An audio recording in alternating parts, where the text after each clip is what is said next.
আসসালামু আলাইকুম। অবিরাম বাংলা সংবাদে সবাইকে স্বাগত জানাচ্ছি মার্জিয়া মিরা। শুরুতেই বিআরবি কেবল সংবাদ শিরোনাম। সুদানের সন্ত্রাসী হামলায় শহীদ 6 শান্তিরক্ষীকে রাষ্ট্রীয়ভাবে শ্রদ্ধা নিবেদন। ঢাকা সেনানিবাসে জানাজা অনুষ্ঠিত, আজই পরিবারের কাছে লাশ হস্তান্তর। লাখো মানুষের ভালোবাসা ও দেশবাসীকে চোখের জলে ভাসিয়ে চিরবিদায় নিলেন শহীদ ওসমান হাদি। শায়িত হলেন বিদ্রোহী কবির সমাধির পাশে।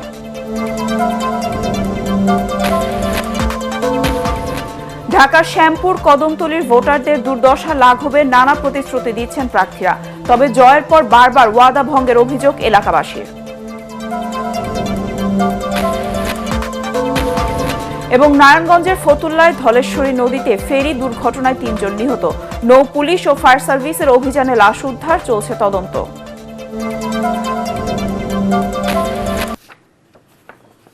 শুনছিলেন বিআরবি কেবল সংবাদ শিরোনাম, এবার বিস্তারিত।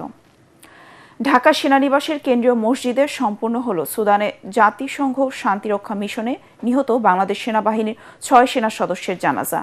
জানাজা শেষে রাষ্ট্রপতি ও প্রধান উপদেষ্টার পক্ষ থেকে ফুলের শ্রদ্ধা জানানো হয়। পরে স্বরাষ্ট্র উপদেষ্টা জাহাঙ্গীর আলম চৌধুরী, সেনাবাহিনী প্রধান জেনারেল ওয়াকারুজ্জামান, নৌবাহিনী প্রধান অ্যাডমিরাল নাজমুল হাসান ও বিমান বাহিনী প্রধান air chief marshal Hasan Mahmud Khan এবং জাতিসংঘ শান্তিরক্ষা মিশনের কর্মকর্তা শ্রদ্ধা জানান।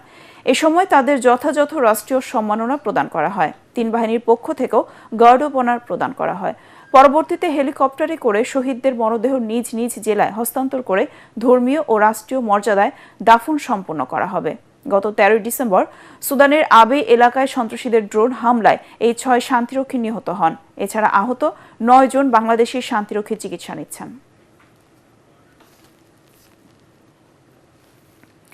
লাখো মানুষের ভালোবাসা, চোখের জল আর ইনসাফের বাংলাদেশ প্রতিষ্ঠার বিপ্লবের চেতনা ছড়িয়ে চিরবিদায় নিলেন জুলাই গণঅভ্যুত্থানের অন্যতম যোদ্ধা শহীদ ওসমান হাদি। গতকাল বিকেলে ঢাকা বিশ্ববিদ্যালয়ের কেন্দ্রীয় মসজিদের পাশে জাতীয় কবি কাজী নজরুল ইসলামের সমাধি প্রাঙ্গণে দাফন করা হয় বিপ্লবী ওসমান হাদিকে। রাজনৈতিক সহকর্মী, বিশ্ববিদ্যালয়ের প্রতিনিধি, পরিবারের সদস্যরা পরম মমতায় কবরে শায়িত করেন হাদিকে। পরে মোনাজাতে অংশ নেন লাখো মানুষ। মুশফিকুর রহমানকে সাথে নিয়ে রিপোর্ট করছেন মইনুল হাসান। قالوا أتتخذنا هزوا قال أعوذ بالله أن أكون من الجاهلين। লাখো মানুষের শোক মিছিল বিপ্লবী ওসমান হাদির মরদেহ নিয়ে আসে ঢাকা বিশ্ববিদ্যালয় এলাকায়।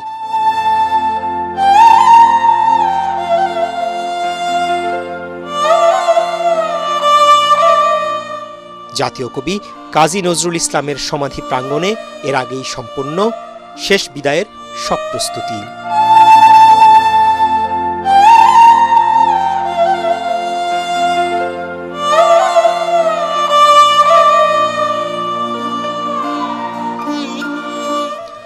বন্ধু, স্বজন, সহকর্মীরা পরম মমতায় কবরে শায়িত করেন শহীদ ওসমান হাদিকে।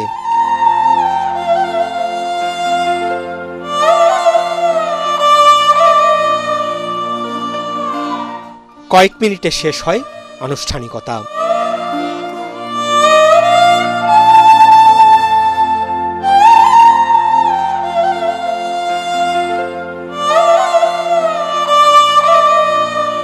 লাখো মানুষ পরম করুণাময় আল্লাহর দরবারে হাত তোলেন হাদির রুহের মাগফিরাত কামনায়।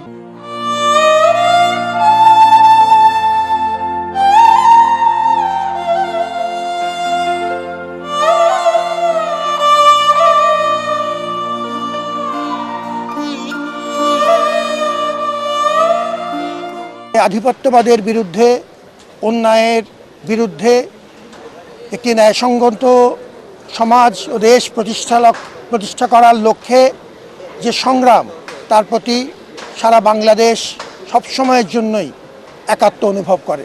ওসমান হাদির মতো বিপ্লবীকে রাষ্ট্র নিরাপত্তা দিতে না পারায় সহযোদ্ধাদের কণ্ঠে ঝরে পড়ে ক্ষোভ।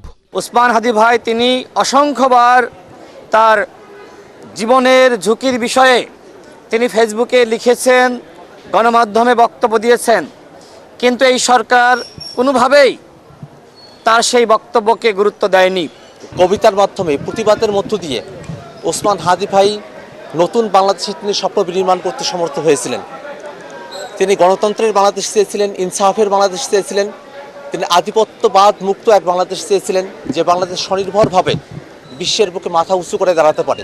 শেষ বিদায়ের সঙ্গী হতে আসা সহকর্মীরা এও বললেন, দেশপ্রেমিক বিপ্লবীদের মৃত্যু নেই। দেশ ও মানুষের প্রয়োজনে হাদির মতো সাহসী সন্তানরা রাজপথে নেমে আসবে। হাদি ভাই যে স্বপ্ন দেখেছেন, তিনি যে বাংলাদেশের রাজনীতির নতুন সংস্কৃতি আমাদের কাছে দেখিয়েছেন, আমরা বিশ্বাস করি ওনার এই স্বপ্নগুলোর প্রত্যেকটি যুবক এই প্রজন্ম ধারণ করেছে এবং তারা মনে করেছে হাদি ভাইকে হত্যা করার মধ্য দিয়ে হাদি ভাইয়ের আদর্শকে ধ্বংস করে দিবে, কিন্তু তারা এটা সবচেয়ে ভুল করেছে। এবং আজকে একজন হাদি ভাইয়ের যে হত্যাকাণ্ড শহীদ করে দেওয়া হয়েছে, আজকে বাংলাদেশের লক্ষ লক্ষ যুবক আপনারা দেখছেন যে পুরো হাদি ভাইকে ওন করতেছে। হাদি ভাই একজন ব্যক্তি না, তিনি একটি চরিত্র, তিনি একটি স্বপ্ন এবং তিনি একটি জাগরণ। যত নিয়ম কানুন শৃঙ্খল, আমি মানি না কোনো আইন। ওসমান হাদি ফ্যাসিবাদ ও আধিপত্যবাদের বিরুদ্ধে আপোষহীন সংগ্রাম, বিপ্লবের যে পথ দেখিয়ে গেছেন, তাকে বুকে ধারণ করবে প্রজন্ম থেকে প্রজন্ম।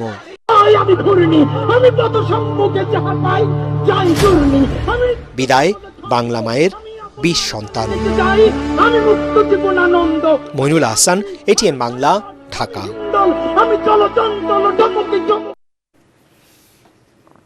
এর আগে লাখো জনতার অংশগ্রহণে শহীদ শরীফ ওসমান হাদির জানাজা অনুষ্ঠিত হয় সংসদ ভবন প্রাঙ্গণে। স্মরণকালের বড় এই জানাজার নামাজে ঢল নামে কয়েক লাখ মানুষের। জানাজার আগে বক্তৃতায় প্রধান উপদেষ্টা ডক্টর মোহাম্মদ ইউনূস বলেন, শহীদ ওসমান হাদির শেখানো মন্ত্রেই উজ্জীবিত হবে আগামীর বাংলাদেশ। ভাই হত্যার বিচার চান হাদির বড় ভাই মাওলানা আবু বক্কর সিদ্দিক। খুনিদের বিষয়ে জানাতে সরকারকে 24 ঘন্টার আলটিমেটাম দেয় ইনকিলাব মঞ্চ। বিস্তারিত জানাচ্ছেন ইকরামুল হক সায়েম।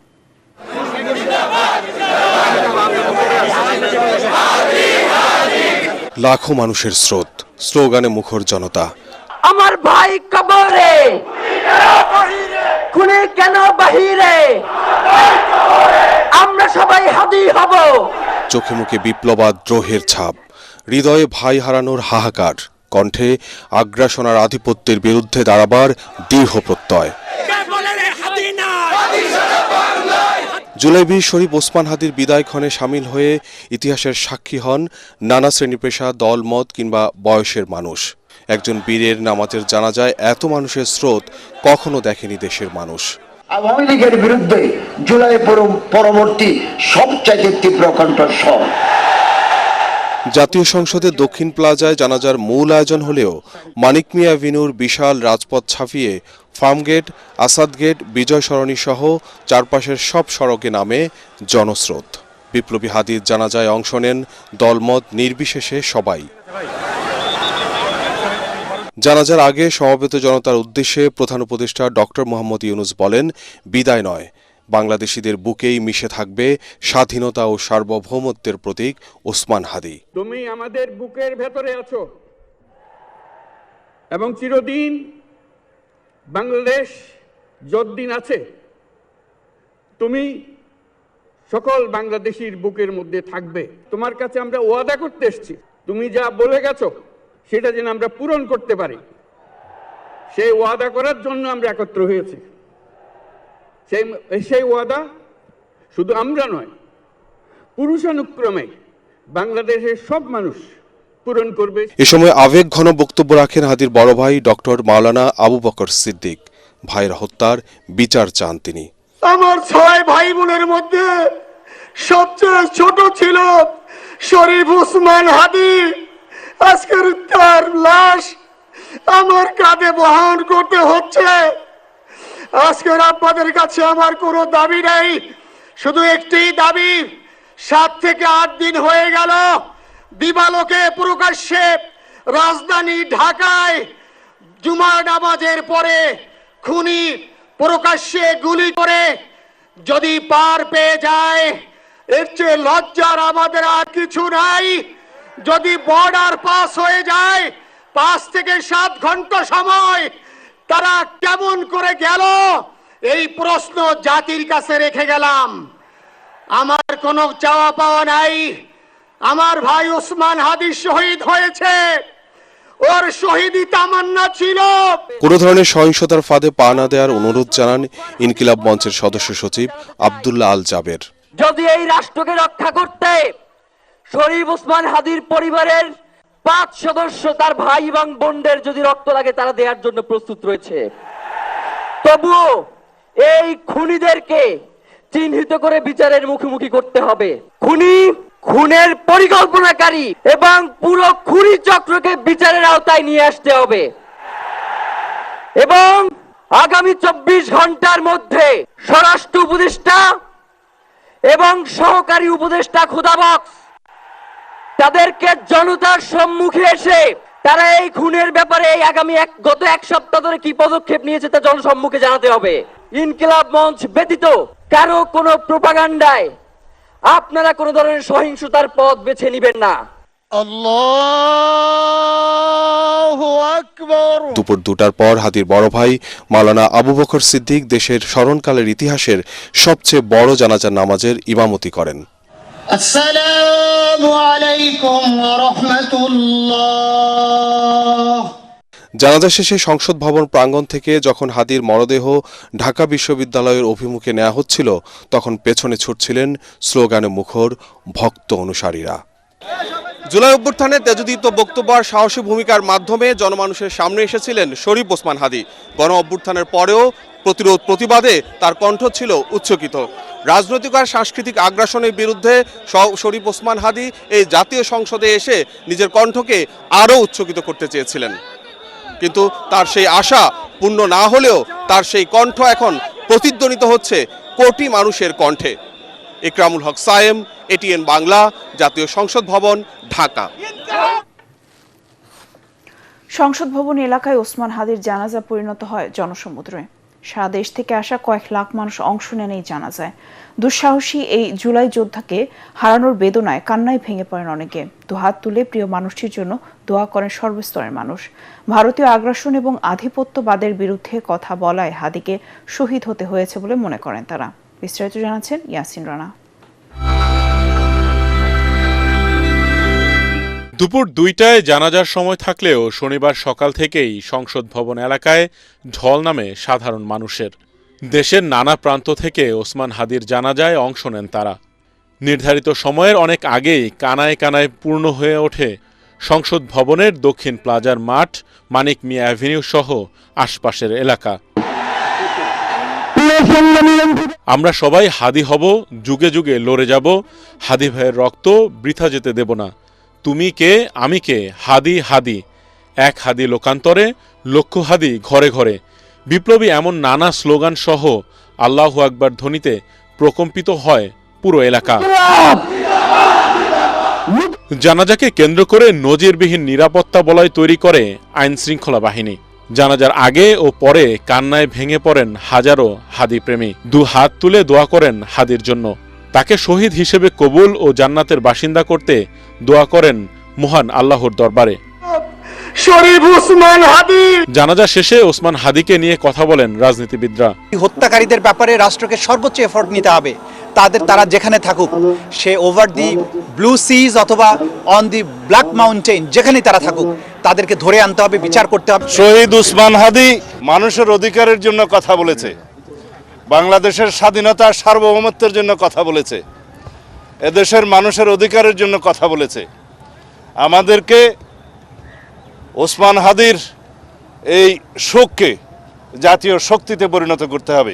এই জানাজা আমাদেরকে অনেক বার্তা দিচ্ছে।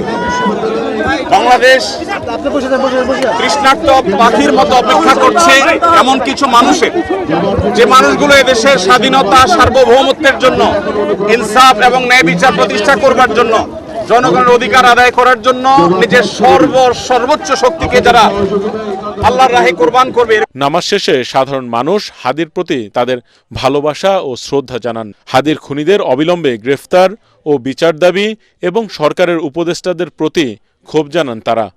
এই প্রশাসন এবং এই স্বরাষ্ট্র উপদেষ্টা দিয়ে আগামীর বাংলাদেশ, আমরা নতুন ভাবে যে বাংলাদেশ তৈরি করতে যাচ্ছি, এই স্বপ্ন বাস্তবায়ন হবে না, হবে না। এক হাদিকে ধ্বংস করে, এক হাদিকে শহীদ করে আমাদের এই আন্দোলন দমাতে পারবে না। বাংলাদেশের ইতিহাসে এত বড় জানাজা আমি আর কখনো দেখি না, আর যে হবে ইনশাআল্লাহ তা কখনো কল্পনাও করি না। একটা হাদিকে আপনারা চেয়েছেন দমাতে, আজ লক্ষ হাদি এখানে জেগে উঠেছে। জোর দাবি হচ্ছে যে অনতি বিলম্বে, অতি দ্রুত এই খুনি যেখানেই থাকুক সেখান থেকে খুঁজে বের করা হোক।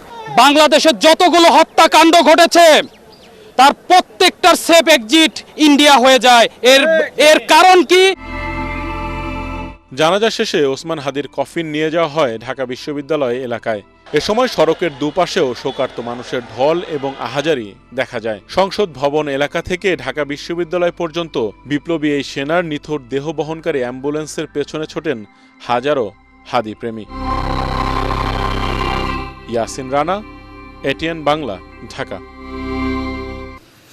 সামান্য বৃষ্টি হলে হাঁটু সমান পানি, ভাঙা রাস্তা আর মাদকের উপদ্রবে বেহাল দশা ঢাকা ৪ আসনের।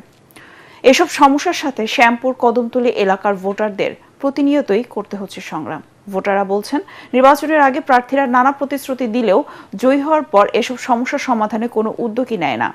তাই সমস্যাগুলো সমাধানে যে প্রার্থী কাজ করবেন তাকে নির্বাচনের রায় দেবেন ভোটাররা। খায়রুল ইসলামের রিপোর্ট। নাগরিক সুবিধার চরম সংকটে ঢাকা ৪ আসন। ভাঙা রাস্তা, নাজুক ড্রেনেজ ব্যবস্থা, জলাবদ্ধতা, মশার উৎপাত, ফুটপাত দখল আর স্বাস্থ্যসেবার সংকট এই এলাকার মানুষকে ভোগাচ্ছে দীর্ঘদিন ধরে। স্বাধীনতার ৫৪ বছরেও আশানুরূপ উন্নয়ন না হওয়ায় হতাশ এখানকার ভোটাররা। চিন্তাই হইলো কাজলা, কিছুদিন আগে আমার মেয়ের জামাইরে মনে করেন 3টা পার দিছে। অল্প বৃষ্টি হলেই অনেক পানি জমে যায়, রাস্তাঘাটে পুরো বন্যা হয়ে যায়। নির্বাচিত সরকার আসলে মনে হয় ভালোই হবে। যারা নির্বাচিত হয়ে আসবে তারা হয়তো এই কাজগুলা, অসম্পূর্ণ কাজগুলা করবে। ঢাকা ৪ আসনে বিএনপি মনোনীত প্রার্থী তানভীর আহমেদ রবিন বলছেন, বাবার আদর্শ অনুসরণ করে এলাকার সমস্যা সমাধানের মধ্য দিয়ে মানুষের পাশে থাকবেন তিনি। ইতিমধ্যে আমরা বিভিন্ন এলাকায় আমাদের ভোটারদের কাছে গিয়েছি, আমরা স্বতঃস্ফূর্ত সমর্থন পাচ্ছি এবং একটা আশ্চর্যের বিষয় হচ্ছে যে এলাকার সাধারণ মানুষও আমাদের গণসংযোগে নেমে আসছে, আমাদের সাথে দীর্ঘ পথ তারাও আমাদের সাথে হেঁটে বেড়াচ্ছেন। এর আগে এই আসন থেকে কখনোই ক্ষমতায় আসেনি জামায়াত ও ইসলামী আন্দোলন। এসব দলের প্রার্থীরাও চাইছেন এই আসনে জয়ী হয়ে ভোটারদের উন্নয়নে কাজ করতে। আমি যদি নির্বাচিত হয়ে আল্লাহ যদি কবুল করেন, জনগণ যদি আমাদেরকে ভালোবাসে, আমাদেরকে সমর্থন করে, তাহলে আমরা নিজেরা কমিটেড এবং আমরা আশা করি যারা এর সাথে জড়িত তাদেরকে কাউন্সিলিং করে, তাদেরকে ডেকে নিয়ে তাদেরকে হালাল রুজি, বৈধ ইনকামের জন্য আমরা পথ দেখাবো।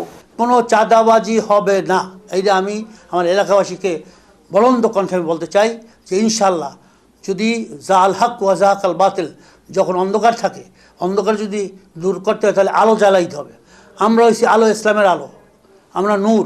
14টি ওয়ার্ড নিয়ে গঠিত ঢাকা ৪ আসনে ভোটার সংখ্যা প্রায় ৩.৫ লাখ। খায়রুল ইসলাম, এটিএন বাংলা, ঢাকা। আনুষ্ঠানিক প্রচারণা বন্ধ থাকলেও উঠোন বৈঠক ও গণসংযোগের মাধ্যমে কার্যক্রম চালাচ্ছেন নরসিংদী ৩ আসনের প্রার্থীরা। আসনটিতে বিএনপি এখনও প্রার্থী না দেওয়ায় জামায়াত মাঠ দাপিয়ে বেড়াচ্ছে।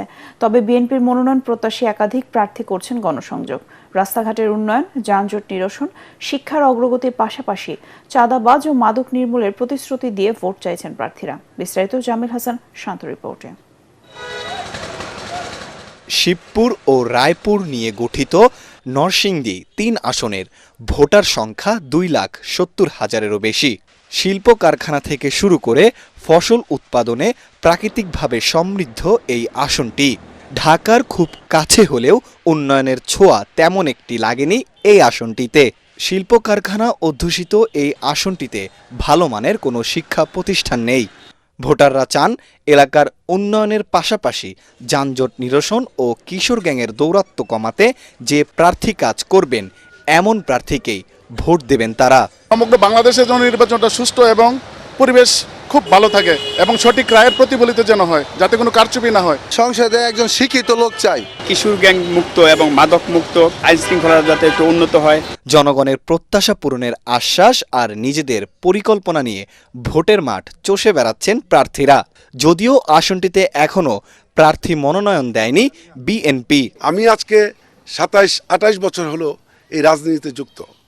এই রাজনীতি করতে যে নিজের জন্য 10 পয়সার কোনো কাজ কিন্তু আমি আমার জন্য কোনোদিন করিনি। আমি মানুষের জন্য করি এবং যতদিন বেঁচে থাকে মানুষের জন্য করব, এই ব্রত নিয়েই কিন্তু আমি মাঠে আছি, মাঠে থাকবো ইনশাআল্লাহ। দুর্নীতি দূর করার জন্য কাজ করব, ছেলেমেয়েদের মাদক থেকে দূরের চেষ্টা করব, ছেলেমেয়েদের দেশের জন্য ভাবে ভালো করে পড়াশোনা করে সেই কাজ করব।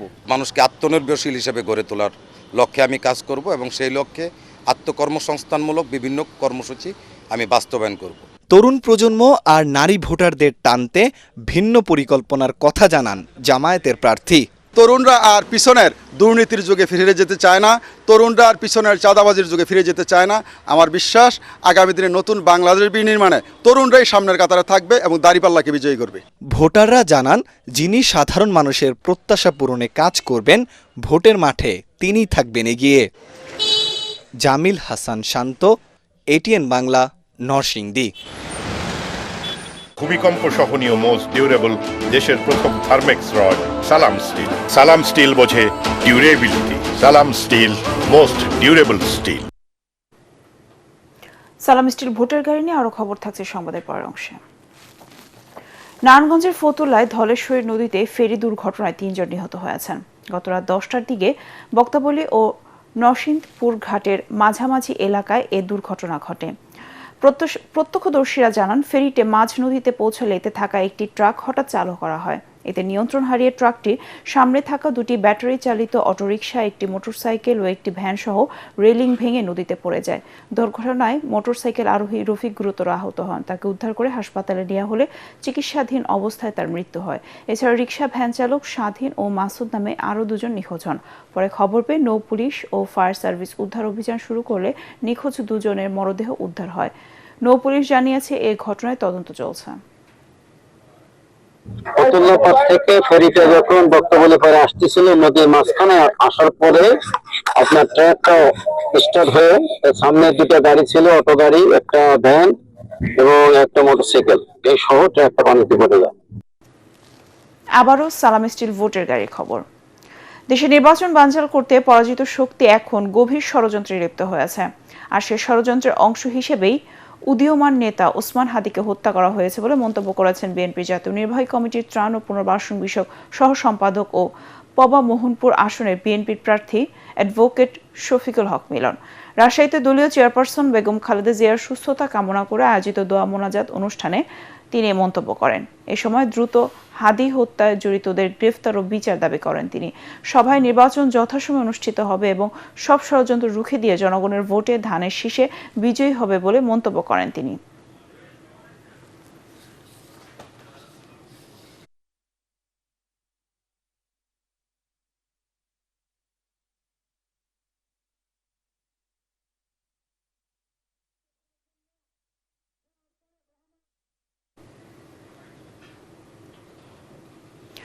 সালাম স্টিল ভোটের গাড়ি নিয়ে আমাদের বংশালে আছেন সহকর্মী মিজান শাহজাহান।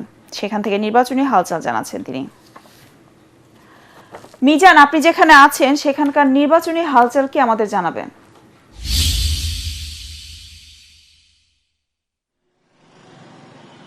মীরা, আপনাকে ধন্যবাদ। আমি এখন দাঁড়িয়ে আছি রাজধানীর পুরান ঢাকার বংশালে। এটি কোতোয়ালি থানার আওতাধীন। মীরা, আমি আপনাকে জানিয়ে রাখি যে সালাম স্টিল ভোটের গাড়ির সংবাদ সংগ্রহ করতে গিয়ে আমি খোঁজ নিয়ে জেনেছি যে ঢাকা 7 আসনটি একটি গুরুত্বপূর্ণ আসন। রাজধানীর কোতোয়ালি, বংশাল, কামরাঙ্গীর চর এবং লালবাগ থানা নিয়ে এই আসনটি গঠিত। এই আসনে বিএনপির মনোনয়ন পেয়েছেন হামিদুর রহমান হামিদ এবং জামাতের প্রার্থী হিসাবে আছেন হাজী এনায়েতুল্লাহ। এই আসনে মোট 3,43,000 ভোটার আগামী 12ই ফেব্রুয়ারি তাদের পছন্দের প্রার্থীকে নির্বাচন করার জন্য অধীর আগ্রহে অপেক্ষা করছেন। মীরা, আপনাকে জানিয়ে রাখি যে এই আসনটি হচ্ছে অত্যন্ত অলিগলিওয়ালা একটি আসন। এখানে বেশিরভাগই পুরান ঢাকার ব্যবসায়ীরা এখানে ব্যবসা করেন। আবাসিক বাসভবনের চেয়ে এখানে ব্যবসা প্রতিষ্ঠান বেশি এবং এগুলো সবগুলোই পুরান ঢাকার ঐতিহ্যবাহী ব্যবসায়ী এবং বেশিরভাগ মানুষই বিক্রমপুর থেকে এসে এখানে বসবাস করছেন। মীরা, আপনাকে আরও জানিয়ে রাখি যে আসনটি আরও নানা কারণে গুরুত্বপূর্ণ, কারণ ঢাকা জেলা প্রশাসকের কার্যালয়, ঢাকা জেলা পুলিশ সুপারের কার্যালয়, ঢাকা জেলা জজ আদালত, ঢাকা মহানগর আদালত এবং সিএমএম কোর্ট এগুলো কিন্তু এই আসনের আওতাধীন। এছাড়াও যদি আপনাকে বলি তাহলে বলতে হয় যে পুরান ঢাকার সবচেয়ে বড় সাইকেলের মার্কেট যেটি এই বংশালে অবস্থিত এবং এইখানে সরু সড়ক হওয়ার কারণে এই ভূমিকম্পের সময়ও আমরা দেখেছি যে ভূমিকম্পের পরে অনেক পথচারী কিন্তু এখানে আহত নিহত হয়েছেন, তারা সময় মতো সরতে পারেননি। এই আসনটি নিয়ে ভোটাররা বলছেন যে আগামীতে যিনি সংসদ সদস্য হবেন তাকে এই প্রতিশ্রুতি দিতে হবে যে এই আসনে যে সমস্ত সংকট রয়েছে, বিশেষ করে সামান্য বৃষ্টি হলে যে জলজটের সৃষ্টি হয়, এই জলজট সমস্যার সমাধান করতে হবে এবং গ্যাসের যে যে তীব্র সংকট রয়েছে এই সংকটেরও সমাধান করতে হবে। মীরা, এই মুহূর্তে আমি একজন এই এলাকার ভোটারের সঙ্গে কথা বলার চেষ্টা করব। আমি জানতে চাইবো তার প্রতিক্রিয়া। আপনি একজন ভোটার হিসেবে আগামী দিনের যিনি সংসদ সদস্য নির্বাচিত হবেন তার কাছে আপনার প্রত্যাশা কি? ইনশাআল্লাহ বাংলাদেশ জাতীয়তাবাদী শক্তির পক্ষের সৎযোগ্য প্রার্থীকে আমি ভোট দিয়ে নির্বাচিত করতে চাই, যাতে শহীদ প্রেসিডেন্ট জিয়াউর রহমান যেভাবে এই বাংলাদেশটাকে পরিচালিত করেছিল সেইভাবে এই দেশটাকে আবার পুনরায় পরিচালিত করতে পারে, সেটাই আমার প্রত্যাশা। আপনি শুনলেন যে একজন ভোটারের কথা, যদিও বুঝাই যাচ্ছে যে তিনি সরাসরি বাংলাদেশ জাতীয়তাবাদী দলের সমর্থক। এখানে যেরকম বিএনপির সমর্থক রয়েছে, একই সাথে জামাতেরও কিন্তু একটি শক্ত অবস্থান রয়েছে। সুতরাং ভোটের মেরুকরণ কি হবে তা দেখার জন্য অপেক্ষা করতে হবে 12 ফেব্রুয়ারি পর্যন্ত। এই মুহূর্তে সালাম স্টিল ভোটের গাড়ি নিয়ে ঢাকা 7 আসনে আমার কাছে এই হচ্ছে সর্বশেষ খবর। পরবর্তী সংবাদে আমি সব ধরনের ভোটারের সঙ্গে কথা বলবো এবং জামাত, বিএনপি সব প্রার্থীর সঙ্গে কথা বলে বিস্তারিত পরবর্তী সংবাদে আপনাকে জানাতে পারবো। মীরা, মিজান, আপনাকে ধন্যবাদ। সন্ধানের লাইফ ইন্স্যুরেন্স আন্তর্জাতিক সংবাদ এবার।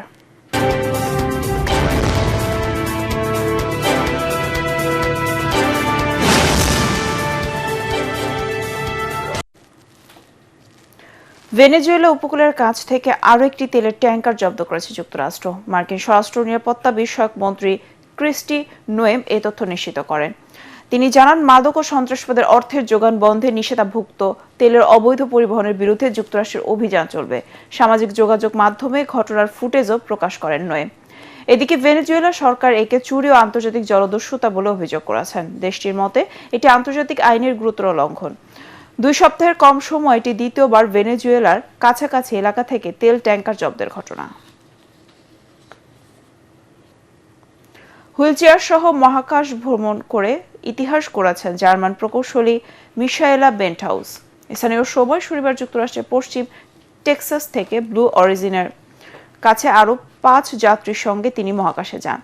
প্রায় 10 মিনিটের এই সাব অরবিটাল ফ্লাইটে তিনি কয়েক মিনিট ওজনহীন অবস্থার অভিজ্ঞতা নেন।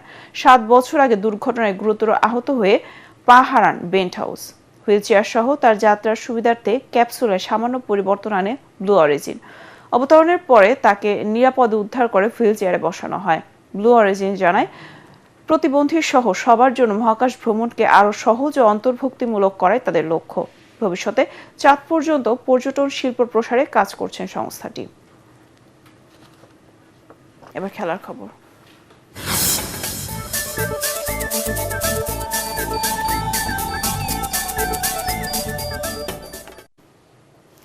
ভিক্টর ইয়োকেরেস পেনাল্টি গোলে এভারটনকে হারিয়ে ইংলিশ প্রিমিয়ার লিগে আবারও শীর্ষ স্থানে ফিরল আর্সেনাল।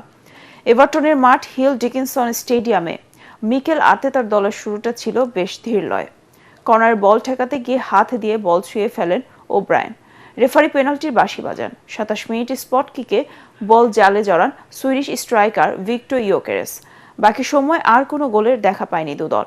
এই জয় 17 ম্যাচে 39 পয়েন্ট নিয়ে লিগ টেবিলের শীর্ষে উঠে এলো গানাররা। ওয়েস্ট হ্যামকে 3-0 গোলে হারানো ম্যানচেস্টার সিটি সমান ম্যাচে 37 পয়েন্ট নিয়ে আছে 2 নম্বরে। সেভিয়াকে 2-0 গোলে পরাজিত করে স্প্যানিশ লা লিগে বার্সেলোনার সঙ্গে পয়েন্টের ব্যবধান কমিয়ে আনল রিয়াল মাদ্রিদ। নিজেদের মাঠ সান্তিয়াগো বার্নাব্যুতে অনেক সুযোগ মিস করার পর খেলার 38 মিনিটে জুড বেলিংহামের চমৎকার এক গোলে লিড নেয় জাভি অ্যালোনসোর দল। 68 মিনিটে দ্বিতীয় হলুদ কার্ড পেয়ে ডিফেন্ডার মার্কাও মাঠ ছাড়লে বাকি সময়টা সেভিয়াকে 10 জন নিয়ে খেলতে হয়। সেই সুযোগে খেলার 86 মিনিটে স্পট কিকে গোল করে ক্রিস্টিয়ানো রোনালদোর এক পঞ্জিকা বর্ষে 59টি গোলের রেকর্ড স্পর্শ করেন কিলিয়ান এমবাপ্পে। এতে 18 ম্যাচে 42 পয়েন্ট নিয়ে লিগ টেবিলের 2 এখন রিয়াল মাদ্রিদ। শেষ করার আগে বিআরবি কেবল সংবাদ শিরোনাম আরেকবার। সুদানের সন্ত্রাসী হামলায় শহীদ 6 শান্তিরক্ষীকে রাষ্ট্রীয়ভাবে শ্রদ্ধা নিবেদন। ঢাকা সেনানিবাসে জানাজা অনুষ্ঠিত। আজই পরিবারের কাছে লাশ হস্তান্তর। লাখো মানুষের ভালোবাসা ও দেশবাসীকে চোখের জলে ভাসিয়ে চিরবিদায় নিলেন শহীদ ওসমান হাদি। শায়িত হলেন বিদ্রোহী কবির সমাধির পাশে।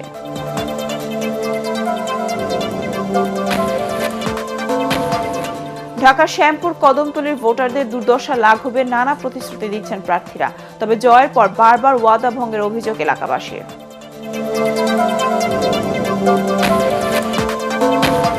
এবং নারায়ণগঞ্জের ফতুল্লায় ধলেশ্বরী নদীতে ফেরি দুর্ঘটনায় 3 জন নিহত। নৌ পুলিশ ও ফায়ার সার্ভিসের অভিযানে লাশ উদ্ধার, চলছে তদন্ত।